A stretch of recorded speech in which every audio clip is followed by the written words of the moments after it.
frères et sœurs, d'être présents pour la suite de l'étude. Bienvenue à chacun.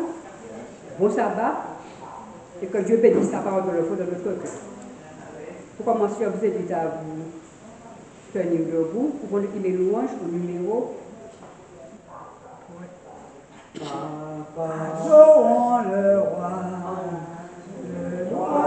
glorieux.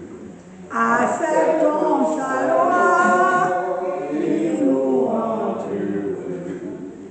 Son pouvoir nous garde, son amour nous soucie, son œil nous regarde le jour et la nuit.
Le livre de Apocalypse 1er, verset 1 jusqu'à 3. Révélation de Jésus-Christ que Dieu lui a donnée pour montrer à ses serviteurs les choses qui doivent arriver bientôt et qu'il a fait connaître par l'envoi de son ange à son serviteur Jean, lequel a attesté la parole de Dieu et le témoignage de Jésus-Christ, tout ce qu'il a vu. Heureux celui qui lit et ceux qui entendent les paroles de la prophétie et qui gardent les choses qui y sont écrites, car le temps est proche. Amen. Amen.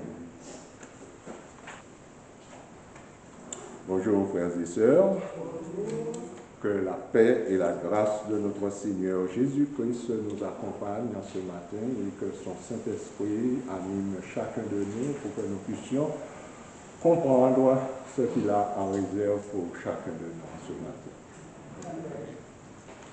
Ce matin, frères et sœurs, nous n'allons pas avoir un culte. Nous allons avoir une étude biblique. Donc,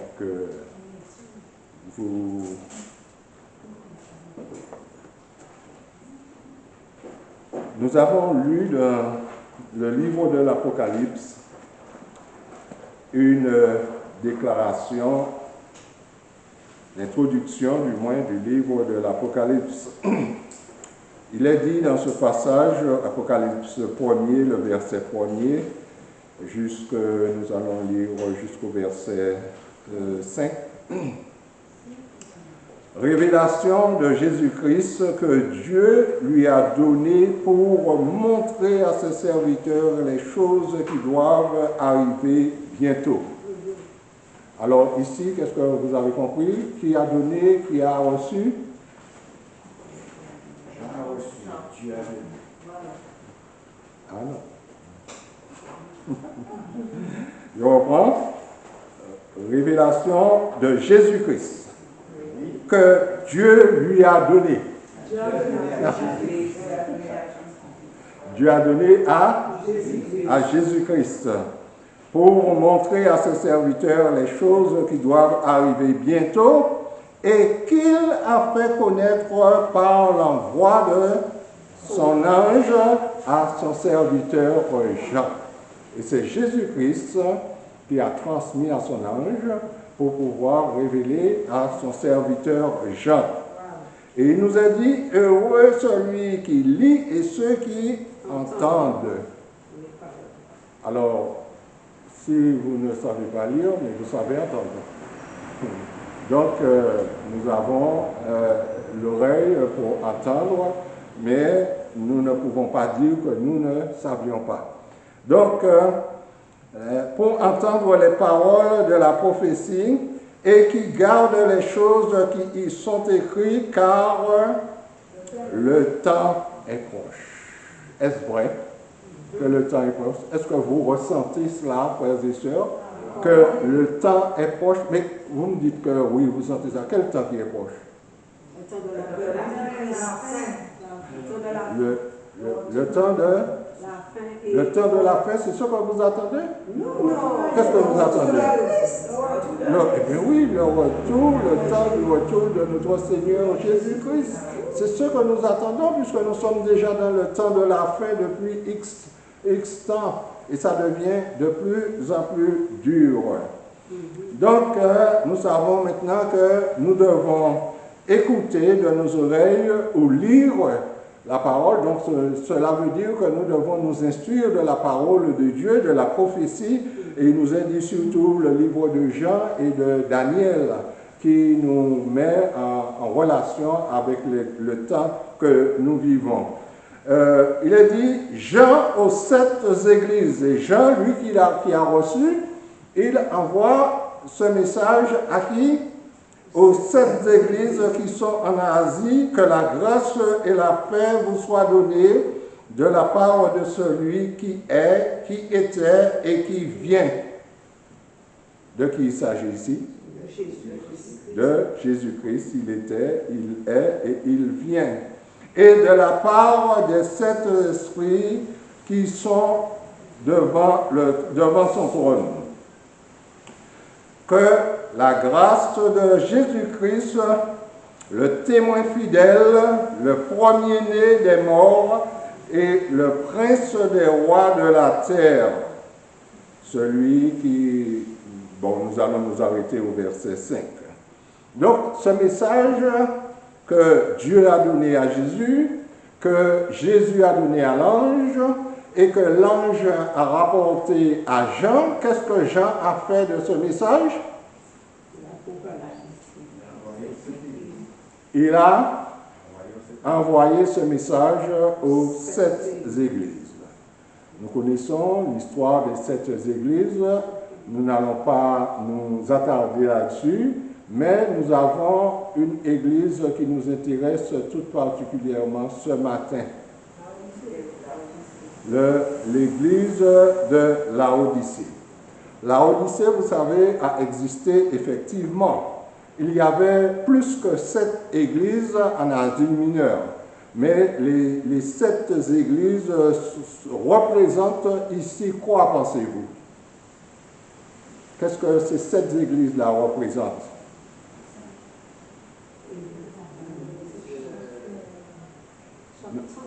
Réfléchissez toujours, nous allons y revenir. Faisons un peu d'histoire de...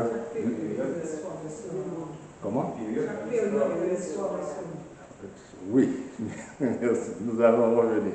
Effectivement, elle a dit 7 périodes, nous allons dire 7 périodes de l'histoire du monde.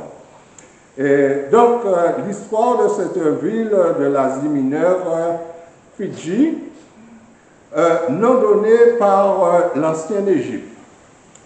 On parle ici de Laodicée.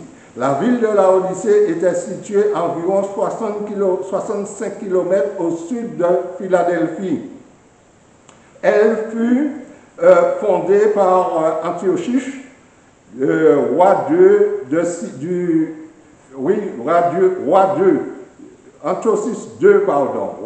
Syrie, entre les années 261 à 264. C'est dans cette période-là que Antiochus fonda cette ville. Et avant tout cela, avant Jésus-Christ, il le baptisa au nom de qui? Laodicée, c'était le nom de qui? Le nom de sa femme. Le nom de sa femme qui s'appelait Laodicée. Voilà. Donc, lorsque la ville fut détruite par un tremblement de terre en l'an 60 de notre ère, après Jésus-Christ, les habitants refusèrent l'aide du gouvernement romain, prétendant qu'ils n'avaient besoin de rien et qu'ils rebâtiraient à leurs propres frais. Ça ne vous dit rien? Ça ne vous a rien dit? Les habitants, lorsque la ville fut frappée en l'an 60 par un tremblement de terre, c'est-à-dire la ville était détruite en ce moment-là, les habitants de la ville refusèrent d'accepter de l'aide du gouvernement romain, prétendant qu'ils n'avaient besoin de rien. Et c'est quoi ta question? Non, je me demande, est-ce que ça ne vous dit rien? Ah oui, c'est une situation logique. Hein? On a besoin de rien. On parle de la Odyssée. Oui. Nous n'avons besoin de rien. Nous sommes riches. Donc nous voyons qu'il y a une concordance entre l'histoire et la réalité que Jésus-Christ a choisie. Donc, et qu'il allait rebâtir la ville à leurs propres frères. La ville était connue pour son usine d'étoffe de laine noire. Les Laodicéens portaient en général des vêtements noirs non lin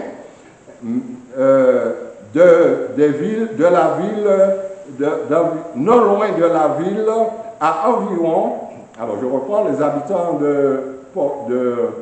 portaient en général des vêtements noirs. Et là, il nous a dit, non loin de la ville, aux environs à 5 km, se trouvait une source d'eau chaude. Hiérapolis. Et un canal était creusé et amenait l'eau à la ville de Laodicée. Et l'eau arrivait dans cette ville tiède. Et les gens se baignaient dans cette eau. Et certains pensaient qu'il y avait dans cette eau une vertu guérissante dans cette eau. Mais ceux qui buvaient cette eau, eh bien, ils avaient la nausée. Donc, autre objet célèbre de l'Odyssée fut le temple de Carus, qui fut dédié à Aeculapus, le dieu de la médecine. Et ce temple fut rattaché à une école de médecine où furent préparés le célèbre organe des yeux qu'on appelle collyre. Donc, à la Odyssée, déjà, à l'époque, il y avait ce temple, mais c'était un temple païen, bien entendu, le temple du dieu de la médecine. Et à partir de ce moment-là, ils avaient cet organe pour les yeux qui s'appelait collyre. La Odyssée vécut jusqu'au XIIIe siècle. Elle fut détruite par les Turcs, jamais reconstruite. Aujourd'hui, il ne reste que les ruines.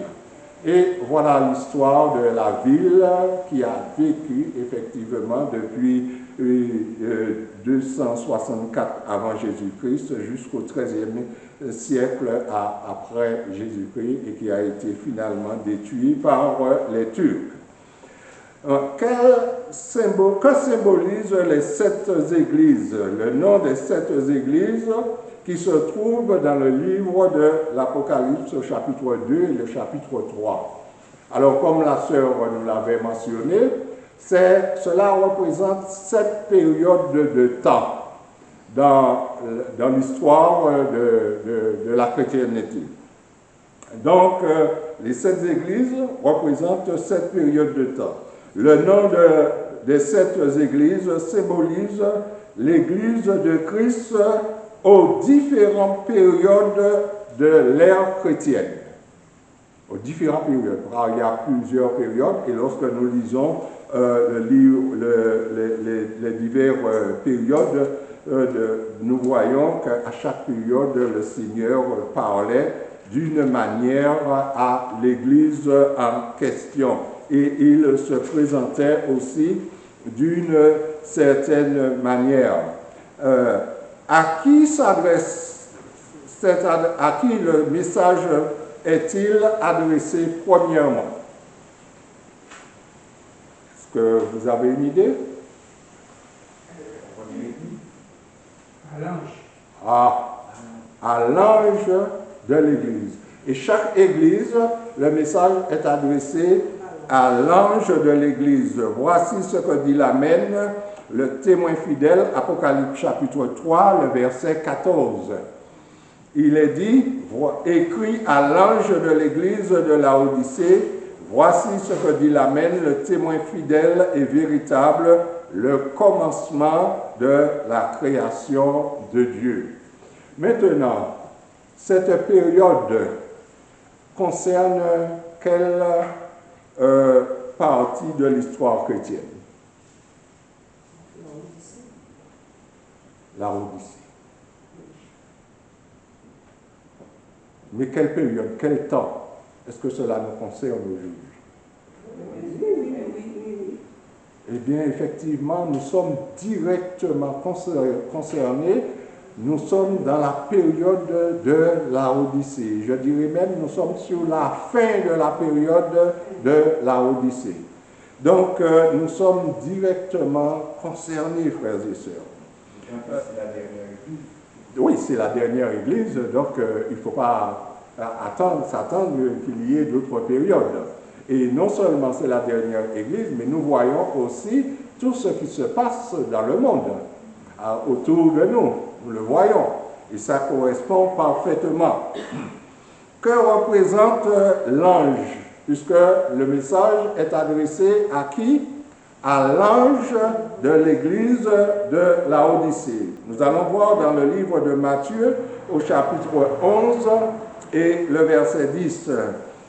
Car c'est lui dont il est écrit, « Voici, j'envoie mon ange devant ta face, pour préparer ton chemin devant toi. » Ici, il s'agit de qui? Non, mais là, dans ce texte, voici, j'envoie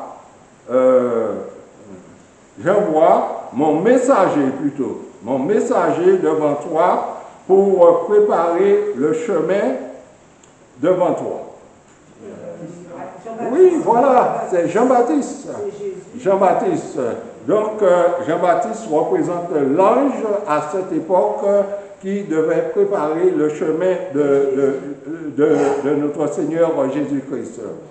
Et mis à l'épreuve dans Galates chapitre 4, le verset 14, il a dit, « Et mis à l'épreuve par ma chair, vous m'avez témoigné ni mépris, ni dégoût, mais vous m'avez au contraire reçu comme un ange de Dieu. » Et ici, qui c'est qui parle? C'est Paul qui parle dans Galates au chapitre 4, le verset 13.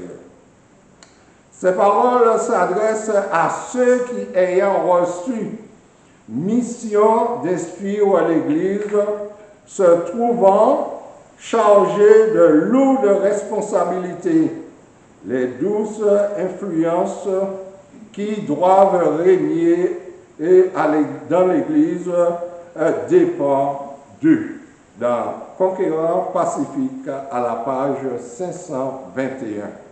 Donc, nous voyons que ceux qui avaient à charge de faire régner la douce influence, ce sont ceux qui représentent l'ange de l'Église. Dieu porte une grande accusation contre les prédicateurs. Comment suis-je là devant vous ce matin? Dieu porte une grande accusation contre les prédicateurs. Et cela, c'est Michel Choisy, volume 1, à la page 148. Nous allons lire dans le livre d'Ézéchiel, Ézéchiel 34, à partir du verset 2. Fils de l'homme, prophétise contre les pasteurs, contre les pasteurs d'Israël.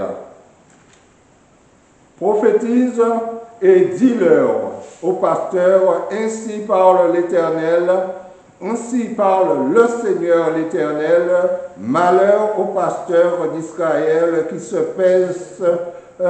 paissaient eux-mêmes. Les pasteurs ne devraient-ils pas paître le troupeau? Vous avez mangé la graisse, vous vous êtes vêtus avec la laine. Vous n'avez point fait paître les brebis, vous n'avez point fortifié ceux qui étaient faibles, guéri ceux qui étaient malades, pansé ceux qui étaient blessés.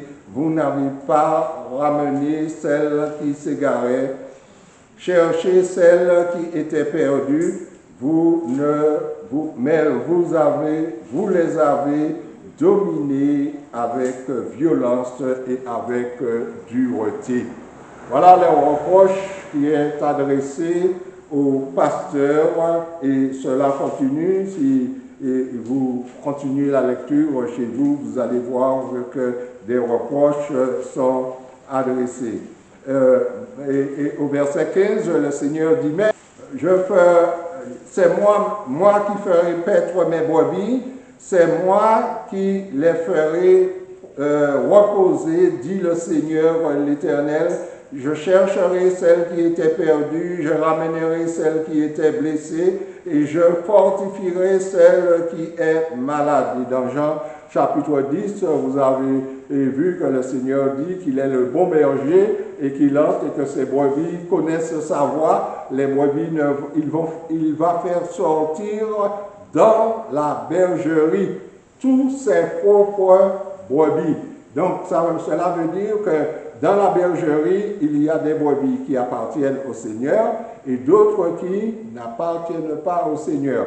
Et ceux qui vont suivre le Seigneur, remarquez qu'il n'est pas dit qu'il rentrera dans la bergerie et qu'il instruira ses brebis dans la bergerie. Il les fait sortir. Pourquoi les faire sortir alors qu'ils sont dans la bergerie? Eh bien, c'est parce qu'ils sont dans une mauvaise pâturage. Parce qu'ils ne sont pas instruits, on ne prend pas soin d'eux. Ils ne sont pas nourris en quelque sorte. Et aujourd'hui, lorsque nous voyons que l'Église adventiste se vide, qu'est-ce qu'on dit? On accuse ceux qui partent. Mais pourquoi partent-ils? Parce que la vérité n'est pas prêchée alors que la vérité est là. La vérité n'est pas prêchée, frères et sœurs. Et c'est pourquoi le Seigneur dit qu'il viendra, qu'il fera sortir ses propres brebis qui connaissent la voix du Seigneur. Pourquoi connaissent-ils la voix du Seigneur? C'est parce qu'ils ont écouté, c'est parce qu'ils ont lu, ils ont étudié la parole de Dieu. Et ce qu'ils entendent par rapport à leur connaissance ne correspond plus. Et à partir de ce moment-là, eh bien, le Seigneur dit qu'il les fera sortir et à partir de ce moment-là, il prendra soin de lui-même. Qui sont ceux qui font parvenir la lettre à l'église de Laodicée? Donc, nous voyons déjà que c'est le pasteur. Donc, dans le livre d'Éphésiens, au chapitre 4, le verset 11 à 12, Éphésiens, chapitre 4, les versets 11 et 12.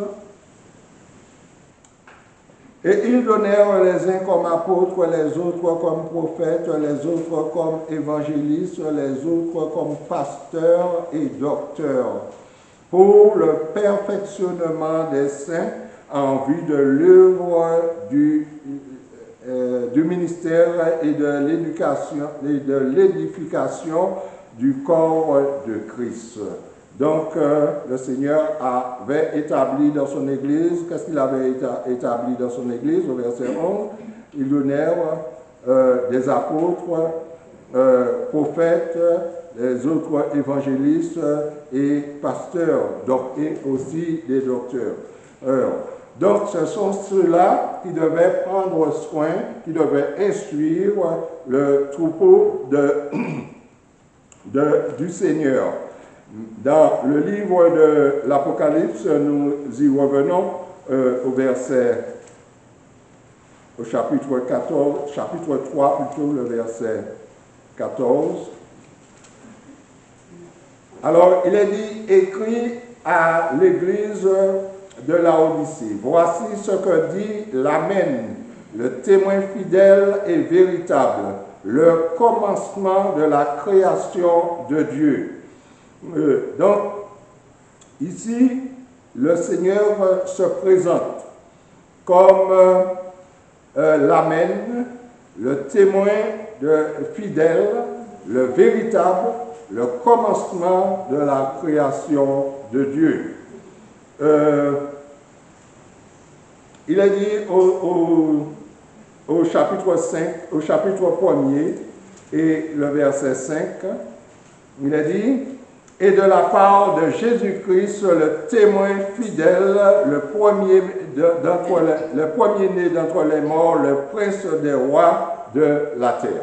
Et c'est lui qui parle à l'église de Laodicée. Et le verset 15 du chapitre 1er, non, ce n'est pas le verset 15 du chapitre 1er, c'est le verset 15 du chapitre 14, du chapitre 3 plutôt. Donc, je connais tes œuvres.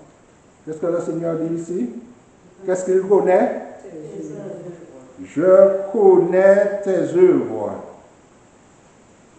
Je sais que tu es ni froid ni bouillant.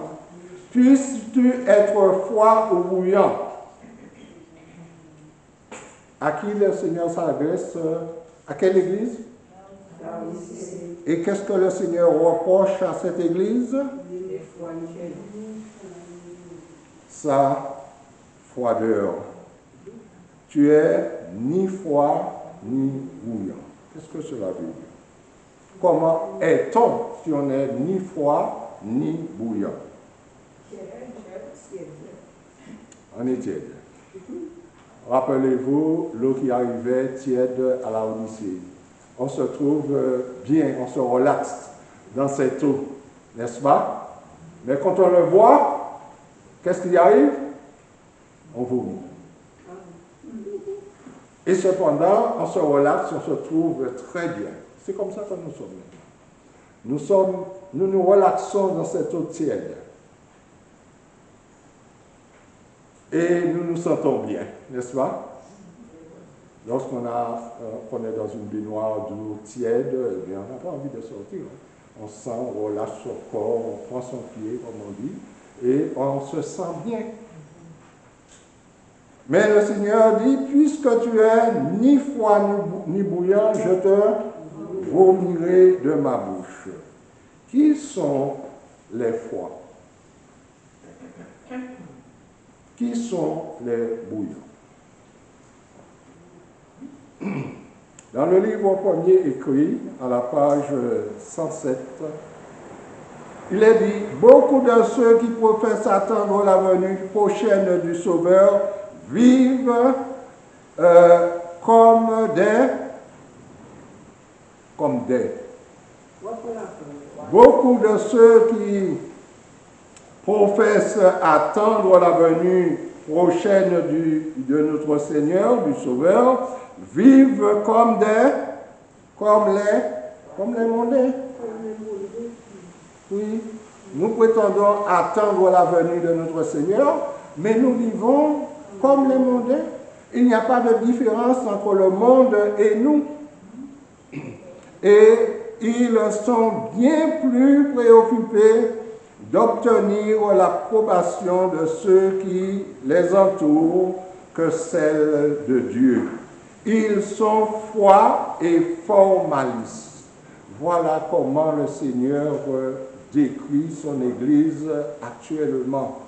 Et il ne se trompe pas parce qu'il dit « Je connais tes œuvres. Je sais que tu n'es ni froid ni bouillant. » Donc, ce n'est pas quelqu'un qui rapporte quelque chose de l'autre. C'est quelqu'un qui connaît la situation de son Église. Dans premier écrit toujours à la page 109, il est dit « Mais Dieu aura un peuple sur la terre qui sera bouillant et qui le louera, le glorifiera. C'est celui qui garde ses commandements. Et s'ils se taisent, les pierres crieront. » Dieu aura, malgré cette situation de l'Église, sur terre, un peuple qui le louera, qui le glorifiera. Est-ce que nous faisons partie de ce peuple? Est-ce que moi je fais partie de ce peuple qui louera le Seigneur, qui le glorifiera? Dans le livre Avec Dieu chaque jour, à la page 123, il a dit « Le Seigneur Jésus aura toujours une race élue pour le servir. Lorsque le peuple juif rejeta le Christ, le prince de la vie, il lui prit le royaume de Dieu et le donna aux gentils. Dieu continuera à suivre ce principe dans toutes les branches de son œuvre.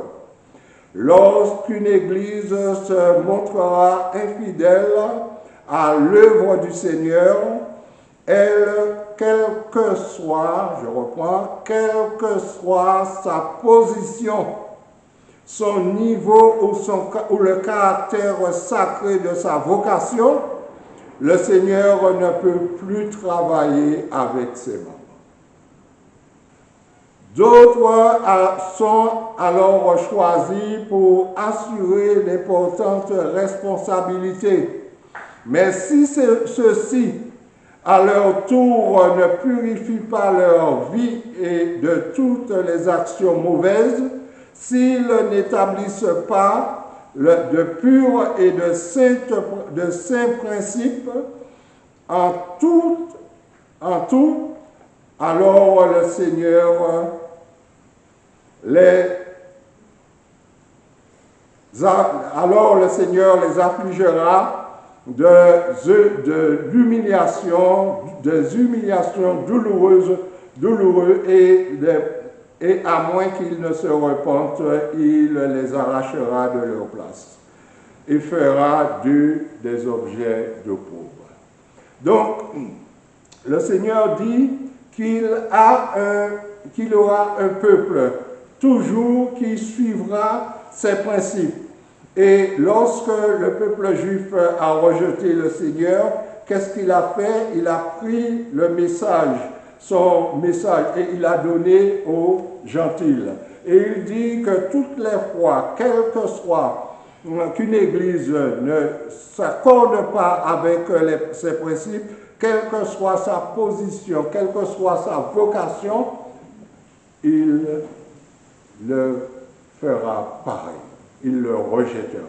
Quelle que soit sa position, quelle que soit sa vocation, il n'y a pas d'Église qui échappe. Tout ce que le Seigneur veut, c'est que son Église fasse sa volonté. Dans le livre de Sophonie au chapitre 3, le verset 12 à 13, le Seigneur dit ici, « Je laisserai au milieu de toi un peuple comment? Humble et petit. » Ce n'est pas une grande foule, hein? un peu comment?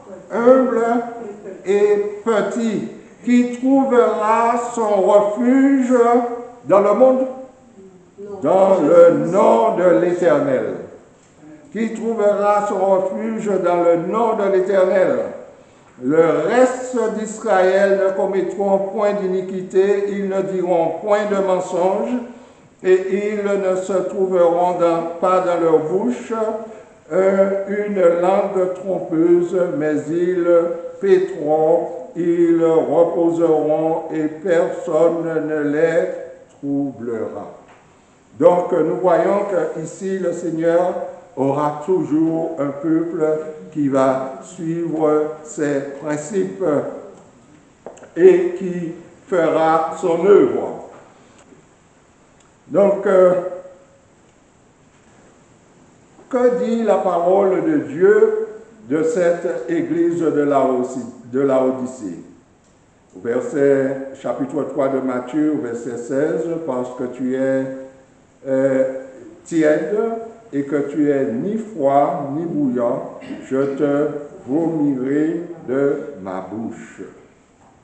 Oh, suivre le Seigneur à moitié durant toute notre vie sur la terre, et puis arriver au moment où nous attendons le plus pour être récompensés, il nous dit « Je ne vous ai jamais connu ». C'est une manière de nous vomir de sa bouche. Je ne vous ai jamais connu. Oh Seigneur, nous avons prêché en ton nom, nous avons guéri des malades, effectivement, nous avons fait tout cela. Nous ne mentons pas en disant cela. Mais qu'est-ce que nous avons fait? Quelle était notre relation avec le Seigneur? C'est cela, la question que nous devons nous poser. Qu'est-ce que nous avons fait pour notre propre salut? Nous n'avons rien fait.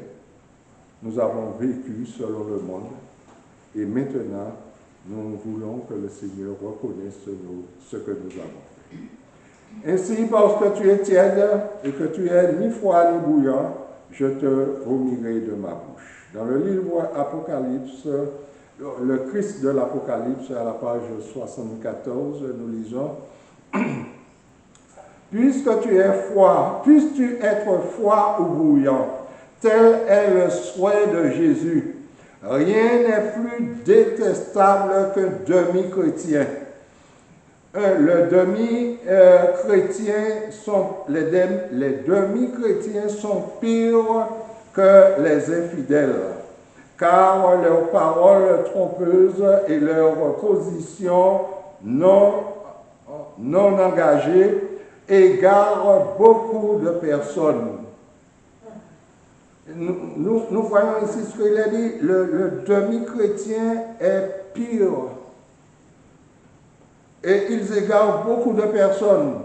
Les infidèles, eux, annoncent leur couleur.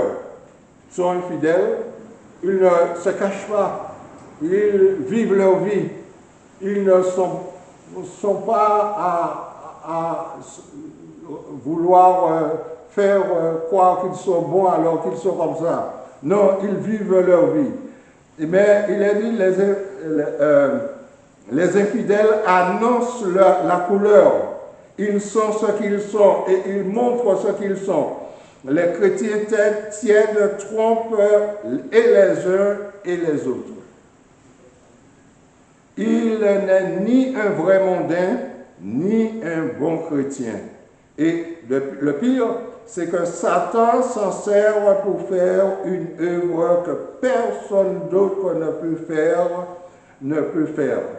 Donc, Satan se sert de ce faux chrétien pour faire son œuvre, alors qu'il aurait pu se servir du mondain.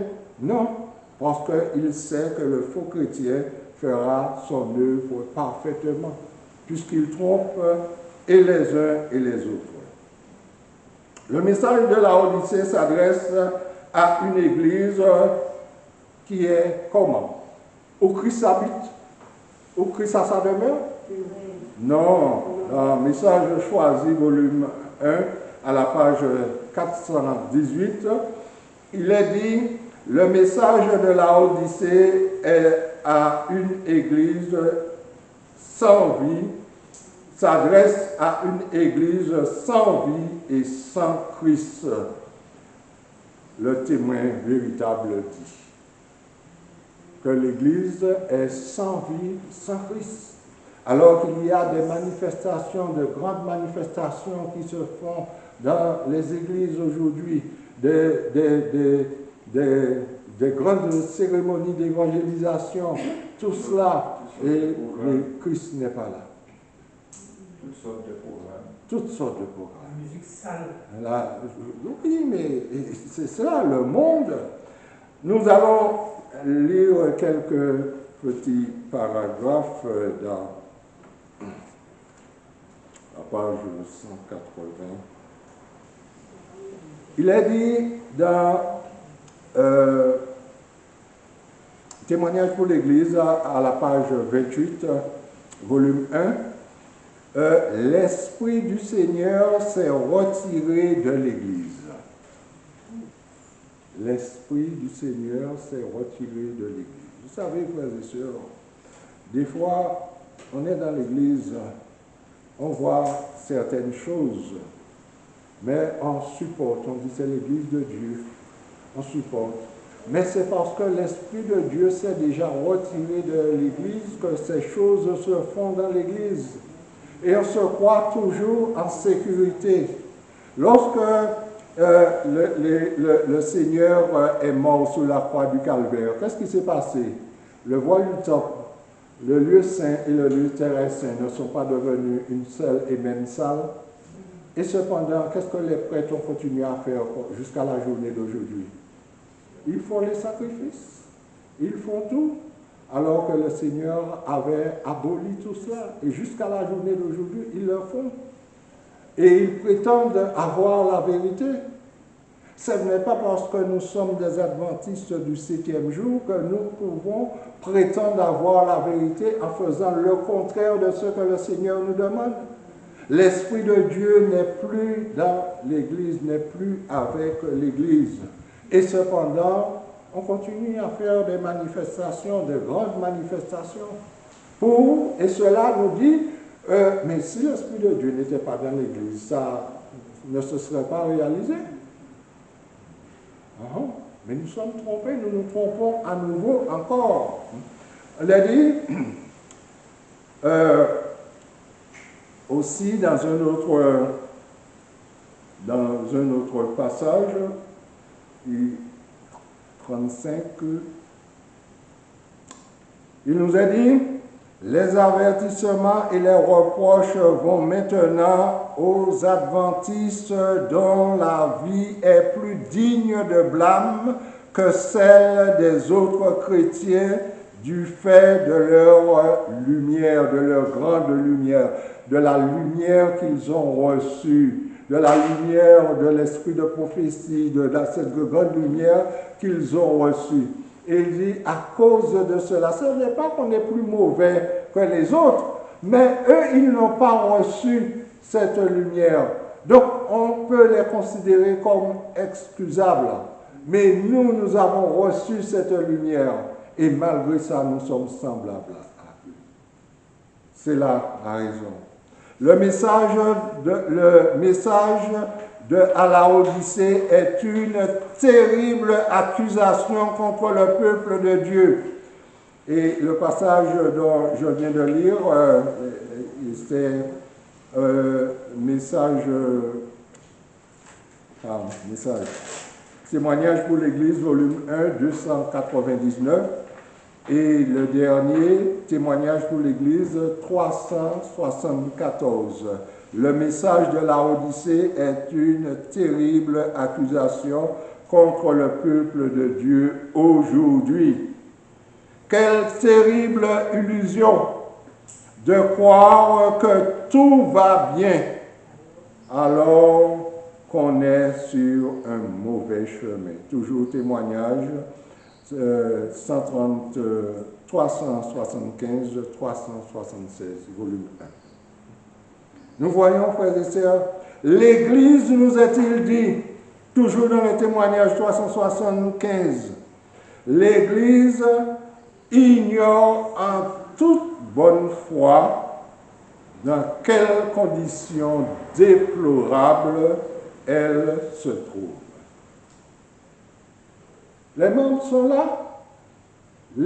Ceux qui ont reçu le message, ils savent, mais ils sont là pour se nourrir eux-mêmes. Ils ne disent rien aux membres. Ils les tranquillisent. Ils leur disent, mais non, ça va, tout va bien.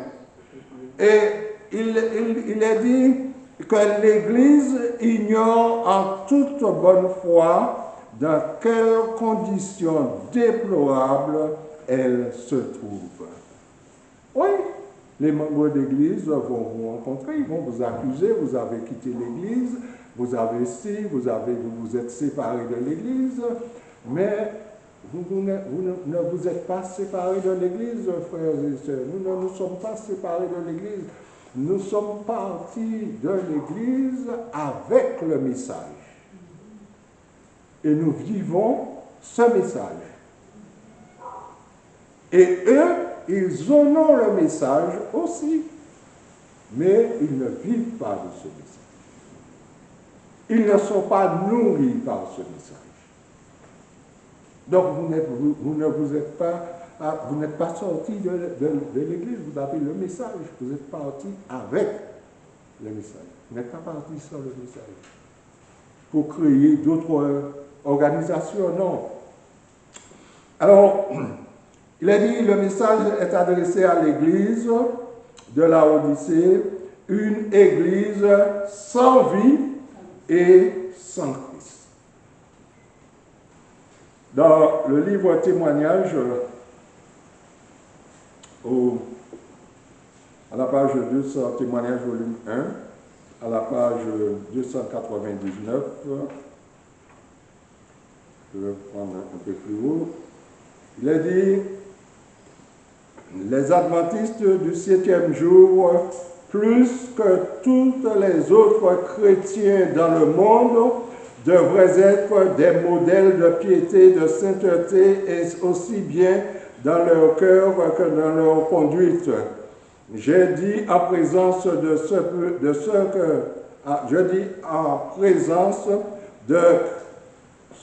que le peuple choisi de Dieu et qu'il aime particulièrement devrait être noble, sanctifié, participant de la nature divine, en fuyant la corruption qui existe dans le monde par la convoitise. Si ceux qui ont eu de si hautes professions de foi se laissaient aller à l'iniquité, leur culpabilité serait considérable. Le Seigneur reproche à un seul homme ses péchés afin d'être soit averti, soit éprouvant de la crainte.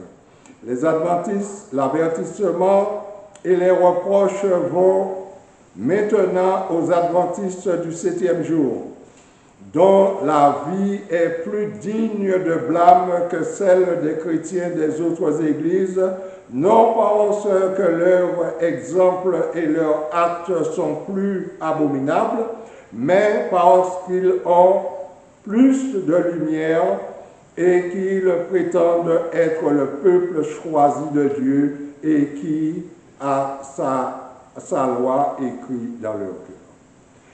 Effectivement, nous glorifions d'être proches du Seigneur, d'être le peuple choisi de Dieu, parce que nous savons que le Seigneur a donné à la sœur White un message concernant le peuple adventiste, et depuis, nous nous considérons comme le meilleur du monde, n'est-ce pas? Mais comment sommes-nous devenus? Le monde est entré dans l'Église. Et le monde a converti l'Église. Et le texte le dit. Hein? Donc, nous sommes convertis, non pas au christianisme, mais au monde. L'Église adventiste est convertie au monde. Aujourd'hui, lorsque nous entendons ce qui se passe au plus haut niveau, eh bien, nous nous demandons où sommes-nous? Où sommes-nous? nous sommes en train de faire alliance. Nous avons fait alliance avec la bête. La bête, l'ONU et tout ce qui s'ensuit. Parce que nous voulons avoir une place, nous voulons être vus dans le monde.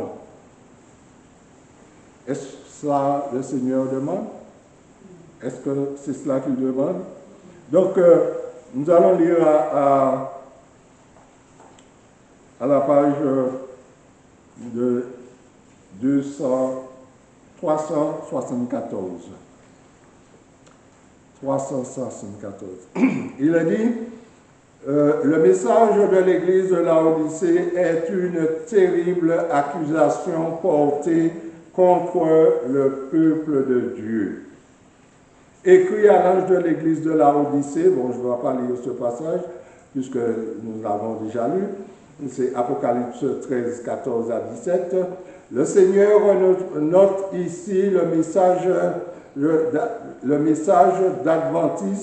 d'avertissement plutôt, que ce serviteur doit transmettre à son peuple.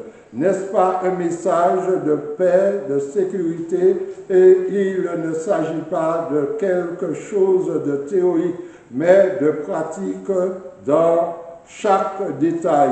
Dans le message de la Odyssée, le peuple de Dieu est décrit comme se trouvant dans une position de sécurité charnelle. Les Laodicéens se sentent à leur aise et croient avoir atteint un niveau spirituel élevé. Tu dis, je suis riche, je n'ai besoin de rien, je me suis enrichi, je n'ai besoin de rien, et tu ne sais pas que tu es malheureux, misérable, aveugle, pauvre et nu. Voilà la situation de l'Église aujourd'hui. Quelle terrible désillusion de croire fermement que tout va bien alors qu'on est sur un mauvais chemin. Le message du témoin fidèle surprend le peuple de Dieu dans cette triste situation.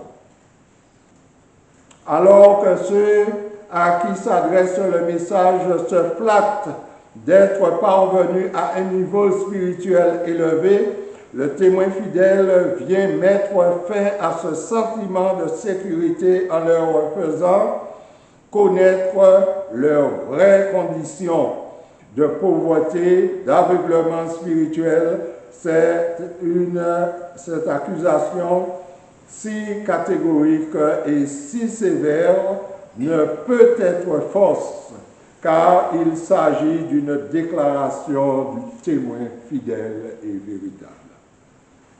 Oh oui, frères et sœurs, il est difficile pour ceux qui se sentent spirituellement en sécurité et se croient riches de connaissances d'accepter le message qui dénonce leurs erreurs et leur montre leur état de dénuement spirituel.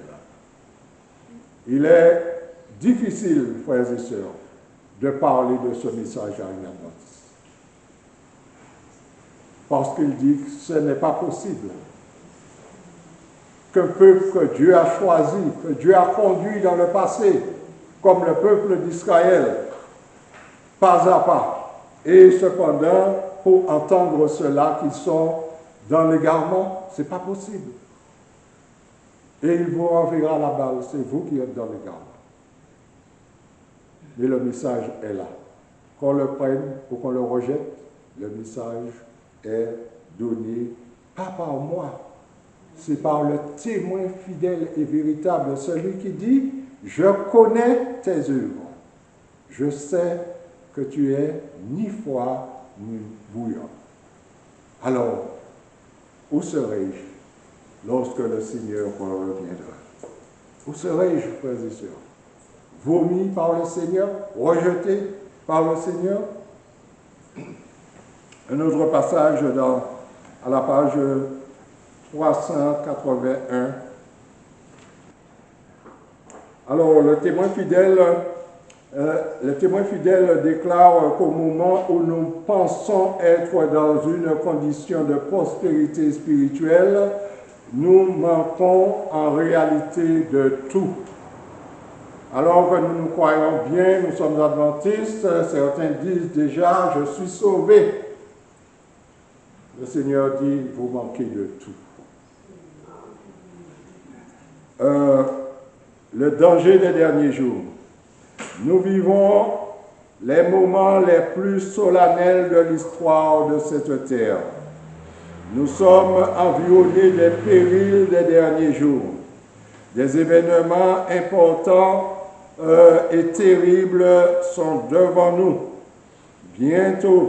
Combien il est nécessaire que tous ceux qui craignent Dieu et aiment la loi s'humilient devant le Seigneur, pleurent sur leurs péchés et le confessent, car c'est le péché qui a séparé Dieu de son peuple. Ce qui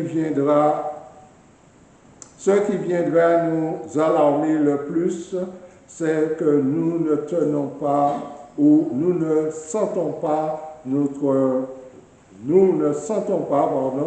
ou ne comprenons pas notre misère spirituelle.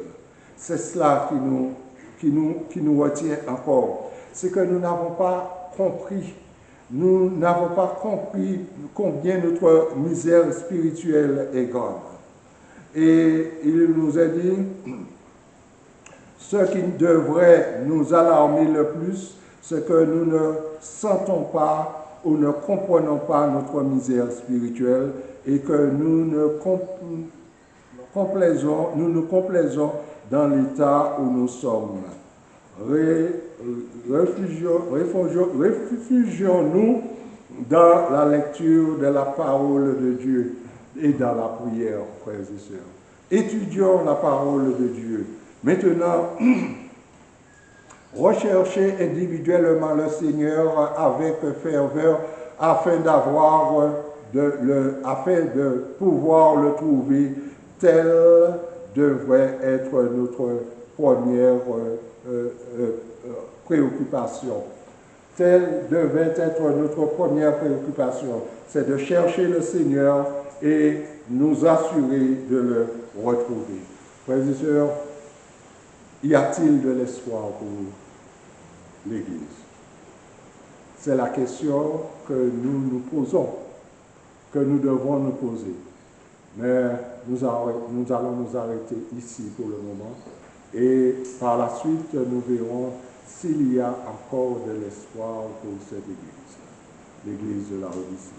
Que Dieu nous aide à comprendre ce message, que ce message s'est adressé à nous aujourd'hui qui sommes des adventistes, même si nous ne sommes pas dans la grande Église, mais nous sommes concernés, frères et sœurs, pourquoi nous sommes concernés? Parce que nous vivons dans la période de la Odyssée. Toutes les églises de la terre vivent dans cette même période de la Odyssée et nous devons faire les préparations nécessaires. L'ange disait à l'eau, sauve-toi pour ta vie. Et chacun de nous, nous devons être des égoïstes de ce côté-là, frères et sœurs. C'est-à-dire nous sauver premièrement pour notre vie et ensuite chercher à sauver les autres. Que Dieu nous aide, qu'il nous bénisse abondamment.